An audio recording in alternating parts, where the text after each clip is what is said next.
friends, welcome back to our channel. 8ാം ക്ലാസ്സിന്റെ basic science ക്ലാസ്സിലേക്ക് എല്ലാ കൂട്ടുകാർക്കും സ്വാഗതം. അപ്പൊ നമ്മുടെ ആനുവൽ എക്സാം ഒക്കെ അടുത്തിട്ടുണ്ട്. അപ്പൊ അതിന്റെ ഒരു മോഡൽ ക്വസ്റ്റ്യൻ പേപ്പർ ആണ് നമ്മൾ ഇന്നത്തെ വീഡിയോയിൽ ഡിസ്കസ് ചെയ്യാൻ ഉദ്ദേശിക്കുന്നത്. ഓക്കെ, അപ്പൊ നമുക്ക് നോക്കാം. അപ്പൊ ഇത് മാത്രമല്ല, 2022-23 ചോദിച്ചിട്ടുള്ള ഒരു ക്വസ്റ്റ്യൻ പേപ്പർ കൂടെയാണ്. അപ്പൊ നമുക്ക് നോക്കി നോക്കാം. ബേസിക് സയൻസ് നമുക്ക് എല്ലാവർക്കും അറിയാം, ഫിസിക്സ്, കെമിസ്ട്രി, ബയോളജി കൂടിയ 3 വിഷയങ്ങൾ ഉണ്ട് അതില്. അപ്പൊ ആദ്യം ഫിസിക്സ് ആയിരിക്കും, പിന്നെ കെമിസ്ട്രി, പിന്നെ ബയോളജി. അപ്പൊ നമുക്ക് ഫിസിക്സ് നോക്കാം. അപ്പൊ ഫിസിക്സിൽ ആദ്യത്തെ ക്വസ്റ്റ്യൻ എന്താ? Answer any 3 questions from 1 to 4 each carry 1 score. എന്താണ്? 1 മുതൽ 4 വരെ ഉള്ളതിൽ ഏതെങ്കിലും 3 എണ്ണത്തിന് ഉത്തരം എഴുതുക, ഓരോന്നിനും ഓരോ മാർക്ക് വീതം. Find the relation between the first word pair and complete the second pair suitably. അതായത് ഇലക്ട്രിക് ചാർജിന്റെ കൂളം വന്നു, അങ്ങനെയാണെങ്കിൽ കപ്പാസിറ്റൻസിന്റെ എന്താണ് വരിക? എന്താണ് ആൻസേഴ്സ് ആണ് ഇവിടെ കൊടുത്തിട്ടുള്ളത്? ഫാരഡ് ആണ്. ഓക്കെ, ഇനി next choose the derived unit from the following. ഈ തന്നിരിക്കുന്നതിൽ ഡിറൈവ്ഡ് യൂണിറ്റ് ഏതാണ്? N ന്യൂട്ടൺ ആണ് ഡിറൈവ്ഡ് യൂണിറ്റ്. ഇനി മൂന്നാമത്തെ ചോദ്യം, which among the following statement is correct? താഴെ തന്നിരിക്കുന്നതിൽ ഏത് സ്റ്റേറ്റ്മെന്റ് ആണ് കറക്റ്റ് ആയിട്ടുള്ളത്? അപ്പൊ എന്തൊക്കെയാണ്? Like poles attract each other, magnetic field is experienced in all directions around a magnet. The direction of magnet lines of force is from the south pole to the north pole outside the magnet. അപ്പൊ ഇതിൽ correct ആയിട്ടുള്ള statement എന്ന് പറയുന്നത് ഏതാണ്? Magnetic field is experience in all direction around A magnet. ഒരു മാഗ്നറ്റിന്റെ ചുറ്റിലും എന്താണ്? Magnetic field experience ചെയ്യും. നെക്സ്റ്റ് നാലാമത്തെ ചോദ്യം, which type of spherical mirror always gives an erect and diminished image? ഈ ടൈപ്പിലുള്ള സ്ഫെറിക്കൽ മിറർ ആണ് നമുക്ക് എപ്പോഴും ഒരു ഇറക്റ്റ് ആയിട്ടുള്ള ഡിമിനിഷ്ഡ് ഇമേജ് തരിക. ഏതാണ്? കോൺവെക്സ് മിറർ ആണ്. ഓക്കെ, ഇനി അടുത്തത് എന്താ? Answer any 4 questions from 5 to 9 each carries 2 score. അതായത് 5 മുതൽ 9 വരെ എണ്ണതിൽ ഏതെങ്കിലും 4 എണ്ണത്തിന് ഉത്തരം എഴുതുക, ഓരോന്നിനും 2 മാർക്ക് വീതം. Then complete the table given below on the basis of this concept. എന്താണ്? താഴെ ഒരു ടേബിൾ തന്നിട്ടുണ്ട്, അതൊന്ന് കംപ്ലീറ്റ് ചെയ്യുക. Pair of bodies used for rubbing, body that loses electron, body that receives negative charge. അതായത് 2 ബോർഡ് തമ്മിൽ ഒരക്കുമ്പോ ഇതിൽ ഏതിനാണ് ഇലക്ട്രോൺ നഷ്ടപ്പെടുക, അതുപോലെ ഏതിനാണ് നെഗറ്റീവ് ചാർജ് റിസീവ് ചെയ്യുക, ഇതാണ് നമ്മൾ എഴുതേണ്ടത്. അപ്പൊ എബണൈറ്റും വോളും. അപ്പൊ ഇലക്ട്രോൺ ലോസ് ചെയ്യുക ആർക്കാണ്? വോളിനാണ്. ഓക്കെ, ഇനി എന്താ? ഇനി റിസീവ് ആവുക ആർക്കാണ്? നെഗറ്റീവ് ചാർജ് റിസീവ് ചെയ്യുക എബണൈറ്റ് ആണ്. ഇനി നെക്സ്റ്റ് ഗ്ലാസ് റോഡും സിൽക്കും ആവുമ്പോ ഇലക്ട്രോൺ ലോസ് ചെയ്യുക ഗ്ലാസ് റോഡാണ്, then റിസീവ് ചെയ്യുക നെഗറ്റീവ് ചാർജിന് റിസീവ് ചെയ്യുക സിൽക്കാണ്. ഓക്കെ, ഇനി അടുത്തത് 12ാമത്തെ ചോദ്യമാണ് നമ്മൾ നോക്കുന്നത്. Lightning conductors are fixed to protect all buildings from the danger of lightning.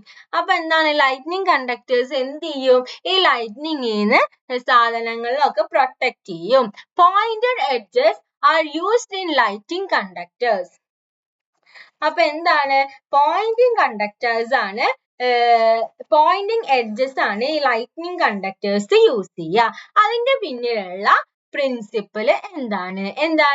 The amount of charge will be more at the pointed edge. Pointed എൻഡ്സിലായിരിക്കും എന്ത്? amount of charge കൂടുതലായിട്ടുണ്ടാവുക. ഈ നെക്സ്റ്റ് അതിലെ B question, write down any other 2 precautions to protect ourselves from there is lightning. അപ്പൊ lightning ഒക്കെ ഉണ്ടെങ്കിൽ നമുക്ക് സ്വന്തമായിട്ട് പ്രൊട്ടക്ട് ചെയ്യാൻ പറ്റിയ ഏതെങ്കിലും 2 പ്രിക്കോഷൻസ് എഴുതാം. അപ്പൊ നമുക്ക് എഴുതാം, do not stand beneath the tall trees. വലിയ നീളമുള്ള മരത്തിന്റെ താഴെ നിൽക്കാണ്ടിരിക്കുക. അതന്നെയാണ്, ഒരു പോയിന്റ് ആണ് ഇവിടെ എഴുതിയിട്ടുള്ളൂ. ഓക്കെ, വീടിന്റെ ഉള്ളിൽ തന്നെ മിക്കതും സേഫ് ആയിട്ട് ഇരിക്കാൻ നോക്കുക. ഓക്കെ, ഇനി നെക്സ്റ്റ് എന്താണ്? 13th ക്വസ്റ്റ്യൻ ആണ്, മാച്ച് ദ ഫോളോയിങ് അപ്രോപ്രിയേറ്റ്ലി. അപ്പൊ എന്താണ്? എയും ബിയും സിയും മാച്ച് ചെയ്യാനാണ്. അപ്പൊ അറ്റ്മോസ്ഫിയറിക് പ്രഷറിന്റെ എന്താ വരിക? ബാർ ആണ് വരിക. അപ്പൊ ബാറിലേക്ക് വരക്കുക. ദെൻ ബാറിന്റെ ഏതാണ്? ബാരോമീറ്റർ ആണ്. ഇനി നെക്സ്റ്റ് സ്പീഡ് ആണ്. സ്പീഡിന്റെ എന്താ? സ്പീഡിന്റെ m/s metre per second m/s ആണ്. ദെൻ അതിന്റെ എന്താ വരിക, സ്പീഡോമീറ്റർ വരും. പിന്നെന്താ ലൗഡ്നെസ് ആണ്. ലൗഡ്നെസ് എന്താ dB ആണ്.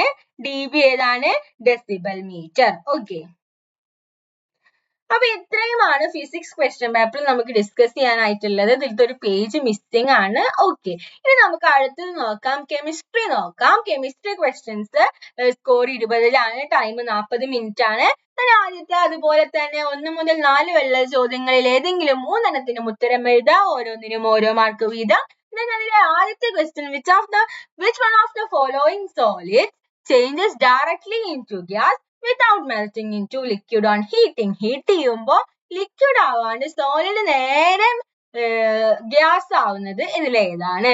Common salt, sugar, wax, camphor. ഏതാണ്? കാംഫർ ആണ്. ഇനി നെക്സ്റ്റ് രണ്ടാമത്തെ എന്താ, ഗ്ലൂക്കോസ് മോണോമിയർ ആണ്. അങ്ങനെയാണെങ്കിൽ സ്റ്റാർച്ച് എന്തായിരിക്കും? സ്റ്റാർച്ച് എന്ന് പറയുന്നത് ഒരു പോളിമർ ആണ്. ഇനി മൂന്നാമത്തെ ചോദ്യം, ഒരു കെമിക്കൽ ഇക്വേഷൻ തന്നിട്ടുണ്ട്, അത് കംപ്ലീറ്റ് ചെയ്യാനാണ്. നമുക്ക് എല്ലാവർക്കും അറിയുന്നതാണ് Mg+H2O gives MgO plus H2. ഓക്കെ, ഇനി നാലാമത്തെ, dash is an elastic polymer. തന്നിരിക്കുന്നതിൽ ഏതാണ് elastic polymer? Protein, silk, rubber, jute. അപ്പൊ ഇലാസ്റ്റിക് പോളിമർ എന്ന് പറയുന്നത് ഏതാണ്? റബ്ബർ ആണ്. ഇനി നെക്സ്റ്റ് എന്താ, നെക്സ്റ്റ് 5 മുതൽ 9 വരെയുള്ള ചോദ്യങ്ങളിൽ ഏതെങ്കിലും 4 എണ്ണത്തിന് ഉത്തരം എഴുതുക, ഓരോന്നിനും 2 മാർക്ക് വീതം. അതിലെ ആദ്യത്തെ ചോദ്യം, അഞ്ചാമത്തെ ചോദ്യം, how many oxygen atoms are present in a molecule of sulfuric acid H2SO4? അപ്പൊ H2SO4ലെ ഒരു മോളിക്യൂളിൽ എത്ര ഓക്സിജൻ ആറ്റം ഉണ്ടാവും? എത്രയാണ്? 4. Determine the total number of atoms present in 5NH3. അപ്പൊ 5NH3ലെ ഉള്ള ടോട്ടൽ നമ്പർ ഓഫ് ആറ്റംസ് എന്ന് പറയുന്നത് എത്രയാണ്? 20 ആണ്. ഓക്കെ, ഇനി നെക്സ്റ്റ് ആറാമത്തെ ചോദ്യം, write the name of process which copper is coated on an iron ring. അപ്പൊ കോപ്പർ അയൺ റിങ്ങിന്റെ മേലെ കോട്ട് ചെയ്യും. അപ്പൊ ആ പ്രോസസ്സിന് പറയുന്ന പേരാണ് ഇലക്ട്രോബ്ലാസ്റ്റിംഗ്. This process is an electrochemical reaction. Give reason. അപ്പൊ ഇത് എന്താണ്? ഒരു ഇലക്ട്രോകെമിക്കൽ റിയാക്ഷൻ ആണ്. എന്തുകൊണ്ട്? എന്താണ് അതിന്റെ റീസൺ? നമുക്ക് എഴുതാം. Electricity is used to obtain a thin coating of copper on an iron ring. Iron റിങ്ങിന്റെ മേലെ എന്താണ്? ഒരു ചെറിയൊരു കോപ്പർ കോട്ടിങ് വരാൻ വേണ്ടി നമ്മൾ എന്ത് യൂസ് ചെയ്യുന്നുണ്ട്? ഇലക്ട്രിസിറ്റി നമ്മൾ യൂസ് ചെയ്യുന്നുണ്ട്. ഇനി ഏഴാമത്തെ ചോദ്യം, write the name of the metal used to make filament of electric bulb. Electric ബൾബിന്റെ ഫിലമെന്റ് ആയിട്ട് നമ്മൾ യൂസ് ചെയ്യുന്നത് മെറ്റൽ ആണ്. എന്ത്? Tungsten. Which property of the metal is utilized here? ഇതിലെ മെറ്റലിന്റെ ഏത് പ്രോപ്പർട്ടി ആണ് നമ്മൾ ഇവിടെ യൂസ് ചെയ്യുന്നത്? Sonority, ductility, metallic lustre. ഏതാണ്? ഡക്റ്റിലിറ്റി ആണ്. നെക്സ്റ്റ് എട്ടാമത്തെ ചോദ്യം എന്താ? Identify the property of water shown in the following instruction. Water is used in radiators of automobiles. Identify the property. അപ്പൊ അത് ഏത് പ്രോപ്പർട്ടി ആണ്? Heat capacity of water. ഇനി next, small water drops assume spherical shapes. ഈ ചെറിയ വെള്ളത്തുള്ളികൾ എന്താണ്? Spherical shape ആയിരിക്കും. അപ്പൊ അതിന്റെ പിന്നിലുള്ള പ്രോപ്പർട്ടി എന്ന് പറഞ്ഞാൽ എന്താ? Surface tension of water. Next എന്ന് പറയുന്നത്, which of the following characteristics are related to synthetic fiber? Synthetic ഫൈബറുമായി റിലേറ്റ് ചെയ്തിട്ടുള്ള ക്യാരക്ടറിസ്റ്റിക്സ് തന്നിരിക്കുന്നതിൽ ഏതൊക്കെയാണ്?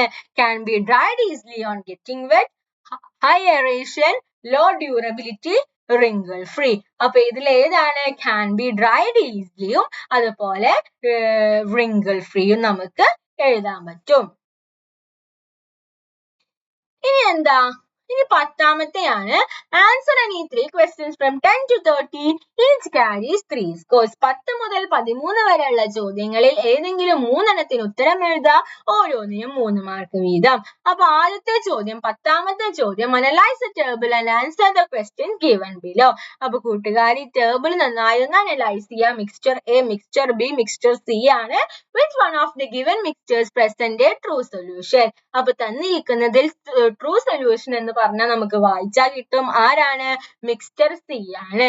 Particles cannot be separated by filtration. On passing an intense beam of light, its path is not visible. Okay. In which mixture particles settle down when kept undisturbed for some time? അപ്പൊ ഇതില് നമ്മള് അനക്കാണ്ട് നിന്ന particles അടിയിൽ വന്നിട്ട് കിടക്ക. ഇതിലേതാണ്? Mixture ബിയിലാണ്. Particles filter ചെയ്യാൻ പറ്റിയ മിക്സ്ചറിലാണ് അങ്ങനെ ഉണ്ടാവുക. ഇനി അതിലെ C question, to which of these mixture does milk belong? ഇതിൽ ഏതിലാണ് പാല് ഉൾപ്പെടുക? ഇതിൽ ഏതിലാണ് പാൽ ഉൾപ്പെടുക? Mixture A. അതായത് മിക്സ്ചർ എ എന്ന് പറയുന്നത് ഏതാണ്? കൊളോയിഡ് ആണ്. അപ്പൊ കൊളോയിഡിലാണ് നമ്മുടെ മിൽക്ക് ഉൾപ്പെടുക. ഓക്കെ. നെക്സ്റ്റ് നമുക്ക് നോക്കാം. നെക്സ്റ്റ് 11ാമത്തെ ചോദ്യമാണ്. 2 samples of water are given. വെള്ളത്തിന്റെ 2 സാമ്പിൾസ് തന്നിട്ടുണ്ട്. അങ്ങനെയാണെങ്കിൽ സാമ്പിൾ 1 എന്താണ്? soap gives lather easily ആണ്. ഇനി sample 2ലാണെങ്കിലോ soap doesn't give lather easily. അതായത് നന്നായി നമ്മൾ പതക്കുമ്പോ പത വരില്ല. അതാണ് പത വരുന്നതാണ് ഒന്നാമത്തെ, പത വരാത്തതാണ് രണ്ടാമത്തെ. ഇനി അതിലെ ആദ്യത്തെ ചോദ്യം നോക്കാം. A question, which sample represent hard water? അപ്പൊ ഇതിൽ ഏതാണ് ഹാർഡ് വാട്ടർ? നമ്മൾ കലക്കുമ്പോ അതായത് ലാദർ ഈസിലി തരാത്തതാണ് എന്ത്? Hard water. അപ്പൊ സാമ്പിൾ 2 ആണ് hard water. Which among the following salt causes hard water? ഏത് സോൾട്ട് ആണ് ഹാർഡ് വാട്ടറിന് കാരണമാകുന്നത്? ഏതാണ്? നമ്മൾ പഠിച്ചു MgCl2 ആണ്. അതായത് മഗ്നീഷ്യം ക്ലോറൈഡ്. ഇനി അതിലെ C question, which type of hardness of water can be removed by boiling? Boiling ചെയ്തതോടു കൂടി നമുക്ക് ഈ വെള്ളത്തിന്റെ ഏത് തരത്തിലുള്ള ഹാർഡ്നെസ് ആണ് നമുക്ക് മാറ്റാൻ പറ്റുക? ടെമ്പററി ഹാർഡ്നെസ് ആണ്. ഓക്കെ. ഇനി നമുക്ക് അടുത്ത ചോദ്യം നോക്കാം. 12ാമത്തെ ചോദ്യം. The thermoplastics and thermosetting plastics are 2 types of plastics. അപ്പൊ 2 തരത്തിലുള്ള പ്ലാസ്റ്റിക്കിനെ കുറിച്ചിട്ടാണ് പറയുന്നത്. തെർമോപ്ലാസ്റ്റിക്സും അതുപോലെ തന്നെ തെർമോസെറ്റിംഗ് പ്ലാസ്റ്റിക്സും. എങ്ങനെയാണ് ഇത് ഡിഫർ ആവുന്നത്? എങ്ങനെയാണ്? The plastic that gets softened on heating and hardened on cooling is thermoplastic. അപ്പൊ തെർമോപ്ലാസ്റ്റിക് എന്ന് പറഞ്ഞാല് ഒരു തരത്തിലുള്ള പ്ലാസ്റ്റിക് ആണ്. അത് എന്ത് ചെയ്യും? നമ്മൾ ഹീറ്റ് ചെയ്യുമ്പോൾ സോഫ്റ്റേൺ ആവും, അതുപോലെ കൂൾ ചെയ്യുമ്പോൾ ഹാർഡേൺ ആവും. ഇനി മറ്റേത് തെർമോസെറ്റിംഗ് പ്ലാസ്റ്റിക് ആണെങ്കിൽ the plastic which remains soft when heated during its manufacture and gets permanently on cooling. Gets hardened permanently on cooling. അപ്പൊ എന്താണ്? ചൂടാക്കുമ്പോൾ അത് സോഫ്റ്റ് ആവും, പിന്നെ എന്താണ്? പെർമനന്റ് ആയിട്ട് അതങ്ങണ്ട് ഹാർഡേൺ ആവും. അത്തരത്തിലുള്ള പ്ലാസ്റ്റിക്കിനെയാണ് നമ്മൾ തെർമോസെറ്റിംഗ് പ്ലാസ്റ്റിക് എന്ന് പറയുന്നത്. ഇനി എന്താണ്? Choose the thermosetting plastic from the following. തന്നിരിക്കുന്നതിൽ തെർമോസെറ്റിംഗ് പ്ലാസ്റ്റിക് എടുത്തേതാണ്? Polythene, bakelite, PVC, rubber. അപ്പൊ ഇതിൽ തെർമോസെറ്റിംഗും ബാക്കലൈറ്റ് ആണ്. ഇനി നെക്സ്റ്റ് 13ാമത്തെ ചോദ്യം. Water pollution is a burning issue nowadays. How do aquatic animals and plants get oxygen for respiration? എങ്ങനെയാണ്? വെള്ളത്തിൽ കുറച്ച് ഓക്സിജൻ ഡിസോൾവ് ആയിട്ടുണ്ട്, അതിൽ നിന്നാണല്ലേ അവർ എടുക്കുന്നത്. The aquatic animals and plants make use of oxygen and carbon dioxide dissolved in water. വെള്ളത്തിൽ dissolve ആയിട്ടുള്ള carbon ഡയോക്സൈഡും ഓക്സൈഡും ആണ് aquatic animals എടുക്കാറ്. The waste dumped into rivers and ponds result in destruction of aquatic life. Explain. അപ്പോ നമ്മൾ റിവറിലേക്കും പോണ്ടിലേക്കും ഒക്കെ ഇടുന്ന wastage എന്താവും? നമ്മുടെ അക്വാട്ടിക് ലൈഫിനെ ബാധിക്കും, ആനിമൽസിന്റെ ലൈഫിനെ ബാധിക്കും. അപ്പൊ അത് എക്സ്പ്ലെയിൻ ചെയ്യാൻ നമുക്ക് എഴുതാം. 1 മാർക്കിന്റെ ക്വസ്റ്റ്യൻ ആണ്. അപ്പൊ വലിയ എക്സ്പ്ലനേഷൻ ഒന്നും വേണ്ട. The waste dumped in the rivers and ponds decay using the oxygen dissolved in water. അപ്പൊ നമ്മൾ ഇങ്ങനെ വേസ്റ്റ് ഇടുമ്പോ എന്താണ്? അതിൽ പ്രസന്റ് ആയിട്ടുള്ള ഓക്സിജൻ ഒക്കെ എന്താവും? കുറയും, അതിനെ ബാധിക്കും. This depletes the amount of oxygen and results in the destruction of aquatic life. അപ്പൊ ഇത് എന്ത് ചെയ്യും? ഓട്ടോമാറ്റിക്കലി അവിടെയുള്ള ഓക്സിജന്റെ അളവ് കുറയും. അങ്ങനെ അവിടെയുള്ളവർക്ക് ശ്വസിക്കാൻ പറ്റാണ്ട് അതൊക്കെ ചത്തുപോകും. ഇനി എന്താ? Write any other activity that causes water pollution. Water pollution കാരണമാകുന്ന വേറെ ഏതെങ്കിലും ആക്ടിവിറ്റി എഴുതാൻ. എന്താണ്? Excessive use of detergent. അപ്പൊ ഡിറ്റർജൻസ് നമ്മൾ നല്ല യൂസ് ചെയ്യുമ്പോൾ എന്താണ് അത് നമ്മുടെ വാട്ടർ പൊല്യൂട്ട് ആവാൻ കാരണമാവും. ഇനി അടുത്തത് ബയോളജി ആണ്. ബയോളജിയും ഇതുപോലെ 20 മാർക്കിന്റെ ക്വസ്റ്റ്യൻ 40 മിനിറ്റ് ആണ്. ആദ്യത്തെ ചോദ്യം എന്താ?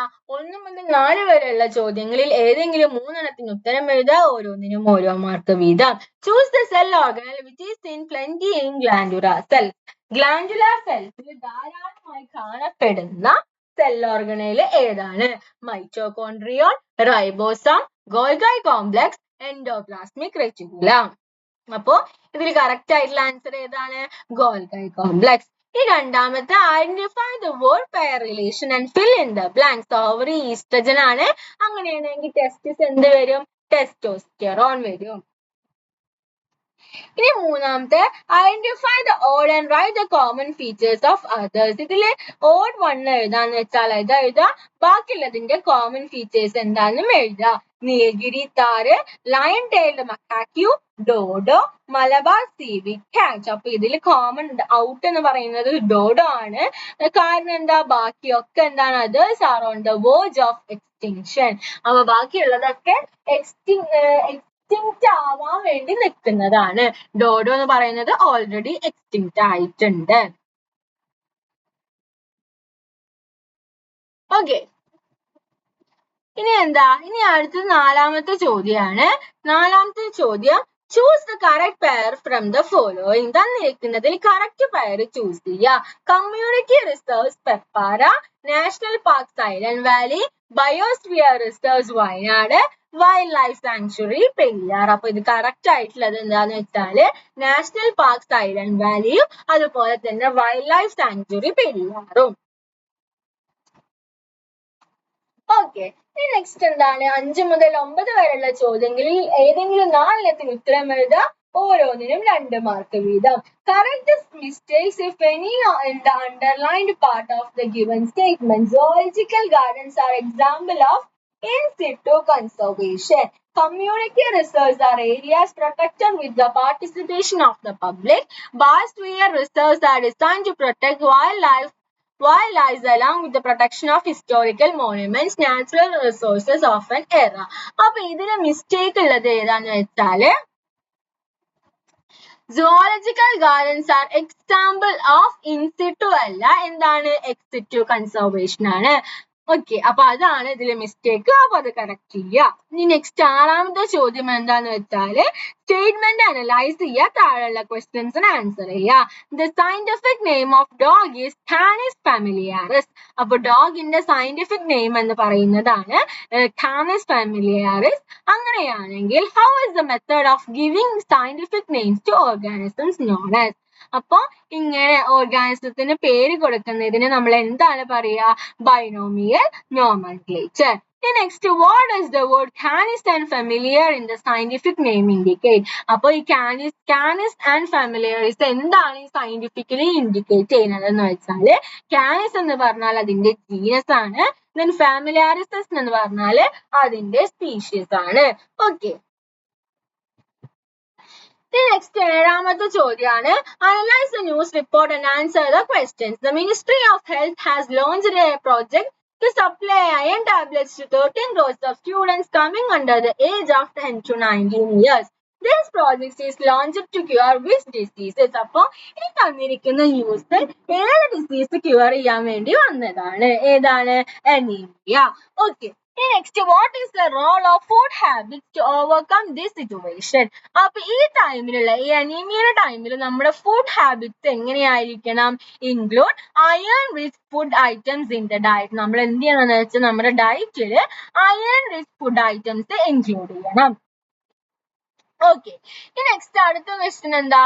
Identify the parts labelled as X and Y in the figure. ഇതിൽ എക്സ് ഏതാണ്? വൈ ഏതാണ്? എക്സ് എന്ന് പറഞ്ഞാൽ ഏതാണ്? വാസ് ഡിഫറൻസ് ആണ്. വൈ എന്ന് പറഞ്ഞാൽ ടെസ്റ്റിസ് ആണ്. Write the function of X. അപ്പൊ എക്സ് അതായത് വാസ് ഡിഫറൻസിന്റെ ഫംഗ്ഷൻ എന്ന് പറഞ്ഞാൽ എന്താണ്? The duct that കാരീസ് sperm from the testis to the uterus അല്ല, യുറേറ്റർ. എന്താണ്? The duct. ഈ ഡക്റ്റ് ആണ് വാസ് ഡിഫറൻസ് എന്ന് പറയുന്ന ഡക്റ്റ് ആണ് സ്പേമിനെ എന്ത് ചെയ്യുക? യുറേറ്ററിലേക്ക് എത്തിക്കുക. ഇനി അടുത്ത ചോദ്യം നോക്കാം. 9ാമത്തെ ചോദ്യം, analyse the statement given below, give reason for each. അപ്പൊ ഓരോന്നിനും റീസൺ എഴുതാനാണ്. One of the most important ecological hotspot in India is western Ghats. അപ്പോ നമ്മുടെ ഇവിടുത്തെ ഒരു നല്ല ഒരു ബെസ്റ്റ് എക്കോളജിക്കൽ ഹോട്ട്സ്പോട്ട് എന്ന് പറയുന്നത് വെസ്റ്റേൺ ഗാട്സ് ആണ്. അതുപോലെ അപ്പൊ എന്താണ് അങ്ങനെ പറയാനുള്ള റീസൺ ആണ് നമ്മൾ എഴുതേണ്ടത്. Areas protected with the ecological hotspot R areas rich in endemic species but facing the threat of habitat destruction. Each hotspot is ecologically a very important area of biodiversity. Okay, in B question, sacred groves are to be protected and maintained. Sacred groves എന്ത് ചെയ്യണം, protect ചെയ്യണം, maintain ചെയ്യണം. അപ്പൊ ഇത് എന്തുകൊണ്ട്, അതിന്റെ reason എന്താന്ന് വെച്ചാല് these are the small area of biodiversity. Sacred groves plays an important role in conservation of water in the region. അപ്പോ നമ്മളൊരു റീജിയനില് വെള്ളം നിലനിർത്തുന്നതിന് ഒരുപാട് ഇമ്പോർട്ടൻസ് എന്താണ് ഈ സാക്രഡ് ഗ്രോവ്സ് വഹിക്കുന്നത്. ഓക്കെ, നെക്സ്റ്റ് എന്താ, analyse the illustration and complete it. Ecological interactions നമുക്ക് 3 തരമായിട്ടാക്കാം. അപ്പൊ ഒന്നാമത് നമുക്ക് എന്താക്കാം, കമ്മൻസാലിസം ആക്കാം. ദെൻ രണ്ടാമത്തെ ബി എന്ന് പറയുന്നത് മ്യൂച്വലിസം ആണ്. ദെൻ മൂന്നാമത്തെ പ്രീഡേഷൻ തന്നിട്ടുണ്ട്. Then commensalismത്തിൽ എന്താ വരിക, beneficial to other and is neither beneficial nor harmful to the other എന്ന് കൊടുക്കാം. ഈ രണ്ടാമത്തെ മ്യൂച്വലിസത്തിൽ നമുക്ക് കൊടുക്കാൻ പറ്റും C, beneficial to both organisms. രണ്ട് ഓർഗാനിസത്തിനും ബെനഫിഷ്യൽ ആണ്. ഇനി പ്രിഡേഷനിൽ നമുക്ക് കൊടുക്കാൻ പറ്റും beneficial to one and harmful for the other. ഒരെണ്ണത്തിന് ബെനഫിറ്റ് ആണ്, അടുത്തത് എന്താ, ഹാർംഫുൾ ആണ്. ഇതിന്റെ കൊമ്മൻസാലിസത്തിന്റെ ഒരു എക്സാമ്പിൾ നമുക്ക് എഴുതാം. എന്താ എഴുതാം, മാംഗോ ട്രീയും അതുപോലെ ലൊറാന്തസും. ഇനി ഇതിന്റെ അതായത് മ്യൂച്വലിസത്തിന്റെ ഫ്ലവറും ബട്ടർഫ്ലൈ ആണ്. ഇനി പ്രിഡേഷന്റെ നമുക്ക് എഴുതാം ഡിയറും ടൈഗറും. ഇനി അടുത്തത് ക്വസ്റ്റ്യൻ എന്ന് പറയുന്നത് ക്വസ്റ്റ്യൻ എന്ന് പറയുന്നത് എന്താ, അടുത്തതെന്ന് പറയുന്നത് ഈ ഫിഗർ ഒന്ന് റീഡ്രോ ചെയ്യുക. അതിനൊരു മാർക്കാണ്. The part which transforms into endosperm after fusing with the male gamete. Male ഗാമറ്റുമായിട്ട് ഫ്യൂസ് ചെയ്ത് കഴിഞ്ഞാല് എൻഡോസ്പെർം ആയിട്ട് മാറുന്നത് ആരാണ്, polar nuclei in the ovary. Next അതിലെ B question, the part which develops from pollen grains and grow towards ovary എന്ന് പറയുന്നത് ആരാണ്, pollen tube ആണ്. Okay, next question നോക്കാം. Some of the services that biodiversity provide as given below. Analyze them to complete the following table. അപ്പൊ എന്താണ് തന്നിരിക്കുന്നത്, നമ്മൾ auxiliary സർവീസസും അതുപോലെ വേറെ ടൈപ്പ് സർവീസ് ആണ് ഇക്കോളജിക്കൽ സർവീസസും അതായിട്ട് ക്ലാസിഫൈ ചെയ്യണം. അപ്പൊ ഓക്സിലറി സർവീസസിൽ നമുക്ക് പോളിനേഷനും അതുപോലെ ന്യൂട്രിയൻ സൈക്കിളും കൊടുക്കാം. എക്കോളജിക്കൽ സർവീസസിൽ soil formation, O2 CO2 balance, climate control. ഇനി 13ാമത്തെ ചോദ്യമാണ് ഗമീറ്റ് ക്യാരക്ടറിസ്റ്റിക്സ്. അപ്പൊ ഗമീറ്റിൽ ഓവൻ തന്നിട്ടുണ്ട്. അപ്പൊ നമുക്ക് മെയിലിന്റെ എഴുതാം, സ്പെർം എഴുതാം. സ്പെർമിന്റെ സൈസ് എന്താണ്, സ്മോൾ സൈസ് ആണ്. മോട്ടിലിറ്റി ഉണ്ട്. മോർഫോളജി എന്ന് പറയുന്നത് എന്താണ്, ദ സ്പെർം ഹാസ് ഹെഡ്, പിന്നെന്താ middle piece and a tail. Okay, next ഓവത്തിന്റെ എഴുതാം. ഓവത്തിന്റെ സൈസ് എന്ന് പറയുന്നത് ബിഗ് ആണ് വെൻ കമ്പയറിംഗ് ടു എന്താണ് സ്പെർം. മോട്ടിലിറ്റി ഉണ്ടോ, ഇല്ല. നോ എന്ന് എഴുതാം. മോർഫോളജി എന്താണ്, എങ്ങനെയാണ് സ്ട്രക്ചർ, റൗണ്ട് സ്ട്രക്ചർ ആണ്. ഓക്കെ, അപ്പൊ ഇത്രയും ക്വസ്റ്റ്യൻസ് ആണ് നമുക്ക് ഈ മോഡൽ ക്വസ്റ്റ്യൻ പേപ്പറിൽ ഡിസ്കസ് ചെയ്യാനായിട്ടുള്ളത്. അപ്പൊ ഈ പറഞ്ഞ കാര്യങ്ങൾ കൂട്ടുകാർക്ക് യൂസ്ഫുൾ ആയെന്ന് വിചാരിക്കുന്നു. ഇതിന് മുന്നേ നമ്മൾ ഒരുപാട് ക്വസ്റ്റ്യൻ പേപ്പേഴ്സ് നമ്മൾ അപ്ലോഡ് ചെയ്തിട്ടുണ്ട്. അപ്പൊ അതൊക്കെ കാണാത്ത കൂട്ടുകാരുണ്ടെങ്കിൽ പ്ലേലിസ്റ്റ് ചെക്ക് ചെയ്ത് നോക്കാം. ഓക്കെ, അപ്പൊ ഇത്രയും പറഞ്ഞ കാര്യങ്ങൾ കൂട്ടുകാർക്ക് യൂസ്ഫുൾ ആയെന്ന് വിചാരിക്കുന്നു. Thanks for watching.